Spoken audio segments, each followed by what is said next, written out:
കേന്ദ്രവും ബി.ജെ.പിയും എന്നും കേരളത്തിനെതിരാണ് എന്നൊരു പ്രചാരണം കാലങ്ങളായി നമ്മുടെ അന്തരീക്ഷത്തിലുണ്ട്.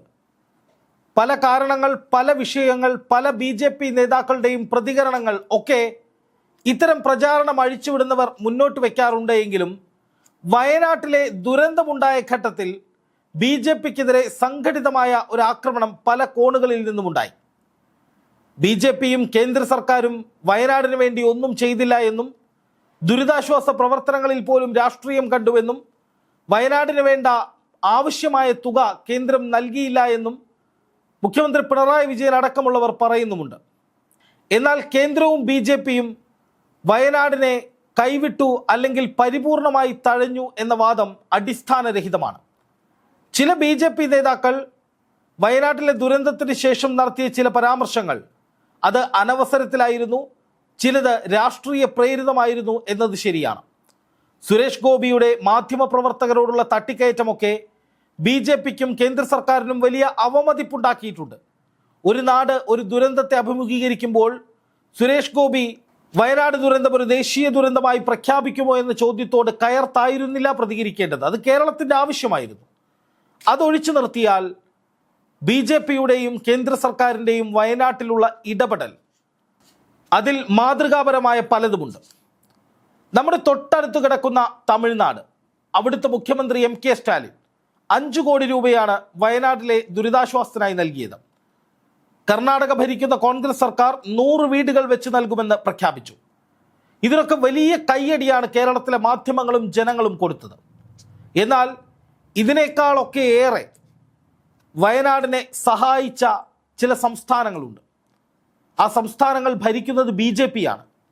ബി.ജെ.പിയാണ് ആ സംസ്ഥാനങ്ങൾ ഭരിക്കുന്നത് എന്നുള്ളത് കൊണ്ട് ആ സഹായങ്ങളല്ലാതാകുന്നില്ല. ഒരുപക്ഷെ മാധ്യമങ്ങൾ കാണാതെ പോയ, മലയാളികൾ കാണാതെ പോയ, അല്ലെങ്കിൽ കേന്ദ്രവും ബി.ജെ.പിയും ഒന്നും കേരളത്തെ പരിഗണിക്കുന്നേ ഇല്ല എന്ന് പറയുന്നവർ അറിയാതെ പോയ ഒരു ചെറിയ കണക്ക് പറയാം. എൻ.ഡി.എ ഭരിക്കുന്ന, അതായത് ബി.ജെ.പി ഉൾപ്പെടുന്ന എൻ.ഡി.എ ഭരിക്കുന്ന 4 സംസ്ഥാനങ്ങൾ വയനാടിന് വേണ്ടി നൽകിയത് 50 കോടി രൂപയാണ്. മധ്യപ്രദേശ് 20 കോടി, ഉത്തർപ്രദേശ് യോഗി ആദിത്യനാഥിൻ്റെ ഉത്തർപ്രദേശ് സംസ്ഥാനം നൽകിയത് 10 കോടി, ആന്ധ്രാപ്രദേശ് 10 കോടി, മഹാരാഷ്ട്ര 10 കോടി. അങ്ങനെ 50 കോടി രൂപയുടെ അടിയന്തര സഹായമാണ് എൻ.ഡി.എ ഭരിക്കുന്ന 4 സംസ്ഥാനങ്ങൾ കേരളത്തിന് നൽകിയത്.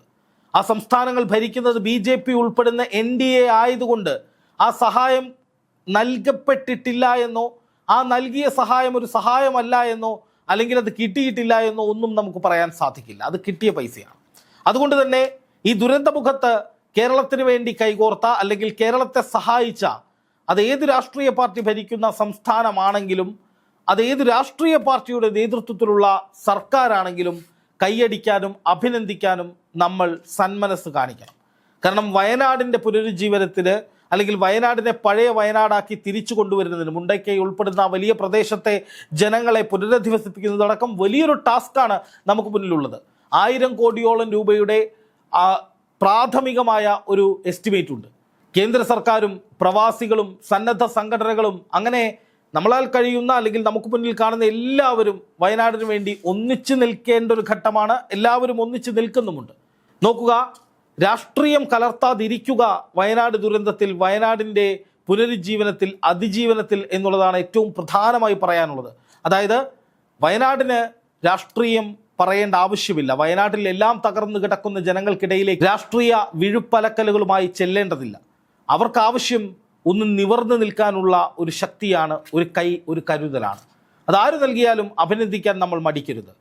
ബി.ജെ.പി എന്ന രാഷ്ട്രീയ പാർട്ടിയോട് അഭിപ്രായ വ്യത്യാസമുള്ള ആളുകളുണ്ടാകാം, പക്ഷേ ഒരിക്കലും ഈ സഹായങ്ങൾ കണ്ടില്ല എന്ന് നടിക്കരുത്. സ്തുത്യർഹമായ സഹായം തന്നെയാണ് എൻ.ഡി.എ ഭരിക്കുന്ന സർക്കാരുകൾ കേരളത്തിന് വേണ്ടി, വയനാടിന് വേണ്ടി നൽകിയിരിക്കുന്നത്. ഇതുപോലെ തന്നെ കേന്ദ്ര സർക്കാർ വയനാട്ടിൽ ഇടപെട്ടില്ല എന്ന് പറഞ്ഞൊരു പ്രചാരണം ഈ ദുരന്തമുണ്ടായ സമയത്ത് ഈ ദുരന്തത്തിനിടയിലും രാഷ്ട്രീയം ചെയ്യുന്ന ചിലർ നടത്തിയിരുന്നു. അമിത്ഷാ പാർലമെന്റിൽ പറഞ്ഞ ചില കാര്യങ്ങൾ, അതുപോലെ തന്നെ ദേശീയ ദുരന്തമായി ഇതുവരെ കേന്ദ്രം പ്രഖ്യാപിക്കാത്ത സാഹചര്യം, ഇതിലൊക്കെ എതിർപ്പുണ്ട്. പക്ഷേ കേരളത്തെ കേന്ദ്രം സഹായിച്ചില്ല, കേന്ദ്രത്തിൻ്റെ ഒരു ഇടപെടലും കേരളത്തിന് വേണ്ടി, വയനാടിന് വേണ്ടി ഉണ്ടായില്ല എന്ന വാദവും തെറ്റാണ്. പ്രധാനമന്ത്രി നരേന്ദ്രമോദി ഈ സംഭവം ഉണ്ടായപ്പോൾ മുതൽ തന്നെ വയനാടിന് വേണ്ടി ഇടപെട്ടിരുന്നു. ജോർജ് കുര്യൻ എന്ന കേന്ദ്രമന്ത്രിയെ ചുമതലപ്പെടുത്തി നേരിട്ട് സംഭവ സ്ഥലത്തേക്ക് അയച്ചു.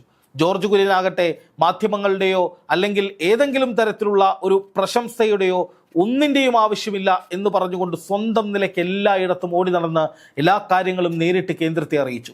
അതിന് പിന്നാലെയാണ് പ്രധാനമന്ത്രി നരേന്ദ്രമോദി നേരിട്ട് വയനാട്ടിലെത്തുന്നത്.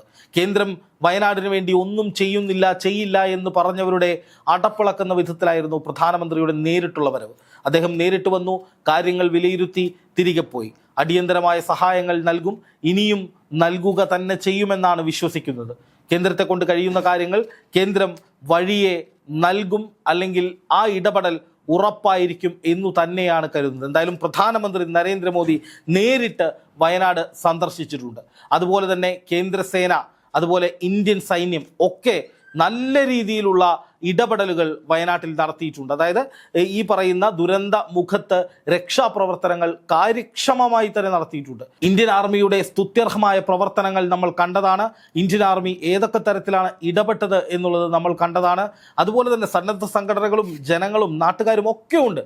പക്ഷേ ഇന്ത്യൻ ആർമിയുടെ നിർണായകമായ ഇടപെടലുകളൊക്കെ വയനാട്ടിൽ നമ്മൾ കണ്ടതാണ്. അതൊക്കെ കേന്ദ്രത്തിൻ്റെ നേരിട്ടുള്ള ഇടപെടലിലൂടെ അല്ലെങ്കിൽ കേന്ദ്രവുമായുള്ള ആശയവിനിമയത്തിലൂടെ തന്നെ നടക്കുന്നതാണ്. NDRF സംഘം വരുന്നതും ഹെലികോപ്റ്ററുകൾ വരുന്നതും ഒക്കെ.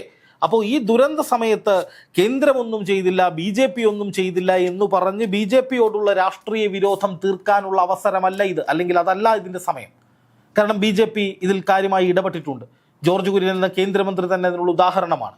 BJPക്കെതിരെ വിദ്വേഷമുണ്ടെങ്കിൽ പറയാം, BJP നേതാക്കൾ എന്തെങ്കിലും പ്രശ്നങ്ങൾ ഉണ്ടാക്കിയിട്ടുണ്ടെങ്കിൽ അല്ലെങ്കിൽ BJP രാഷ്ട്രീയപരമായിട്ട് ഇടപെട്ടിട്ടുണ്ടെങ്കിൽ അതൊക്കെ ചൂണ്ടിക്കാണിക്കാം. പക്ഷേ ഇവിടെ ഇത്രയും കണക്കുകളും ഇത്രയും വിവരങ്ങളും തന്നെ ധാരാളമാണ്. ഈ ദുരന്തമുണ്ടായ സമയത്ത് തന്നെ പ്രധാനമന്ത്രി നരേന്ദ്രമോദി BJP ദേശീയ അധ്യക്ഷൻ JP നദ്ദയെ ഫോണിൽ വിളിച്ചു പറഞ്ഞത് BJPക്കാരോട് മുഴുവൻ ഈ അപകട സ്ഥലത്തെത്തി രക്ഷാപ്രവർത്തനത്തിന് ആവശ്യമെങ്കിൽ നേതൃത്വം കൊടുക്കാൻ വേണ്ടിയിട്ടാണ്. JP നദ്ദ അത് പാർട്ടി ഘടകങ്ങൾ അറിയിക്കുകയും ചെയ്തതായി വാർത്തകളുണ്ടായിരുന്നു. ഒരു ദുരന്തം വരുമ്പോൾ അതിൽ ഏതെങ്കിലും തരത്തിൽ കണ്ണടച്ചിരുട്ടാക്കി ഇല്ലാത്ത കാര്യങ്ങൾ പെരുപ്പിച്ച് കാണിച്ച് കുറ്റം പറയാതെ ഈ കാര്യങ്ങൾ അംഗീകരിക്കുക എന്നുള്ളതാണ് നമ്മൾ മലയാളികൾ ചെയ്യേണ്ടത്. BJP ഭരിക്കുന്ന അല്ലെങ്കിൽ BJP ഉൾപ്പെടുന്ന NDA ഭരിക്കുന്ന സർക്കാരുകൾ, സഹായം നൽകിയ സർക്കാരുകൾക്ക് ബിഗ് സല്യൂട്ട് തന്നെ കൊടുക്കാൻ മലയാളികൾ തയ്യാറാകണം. BJP ഒന്നും ചെയ്തില്ല, കേന്ദ്രം ഒന്നും ചെയ്തില്ല എന്ന് വെറുതെ പറയാതെ ആ പറഞ്ഞ കാര്യങ്ങൾ അല്ലെങ്കിൽ ചെയ്ത കാര്യങ്ങൾ അംഗീകരിക്കുക. ഒരു ദുരന്തമുണ്ടാകുമ്പോൾ ആ ദുരന്തമുണ്ടായ നാട് മുന്നോട്ട് പോകാൻ വേണ്ടി കിണഞ്ഞു പരിശ്രമിക്കുമ്പോൾ ആ നാടിന് ഒരു പുനരുജ്ജീവനത്തിന് എല്ലാവരും ഒന്നിച്ചു നിൽക്കേണ്ട സാഹചര്യം ഉണ്ടാകുമ്പോൾ അവിടെ രാഷ്ട്രീയം പറഞ്ഞ് ആരും വെറുപ്പിക്കാനോ ജനങ്ങളെ തെറ്റിദ്ധരിപ്പിക്കാനോ നിൽക്കരുത്. ഇവിടെ BJP സഹായം നൽകിയിട്ടുണ്ട്, സഹായിച്ചിട്ടുണ്ട്. കേന്ദ്ര സർക്കാരും ശക്തമായി ഇടപെട്ടിട്ടുണ്ട്. ആ ഇടപെടലുകൾ തുടരുമെന്ന് തന്നെ വിശ്വസിക്കുന്നു. അതാണ് വാസ്തവം.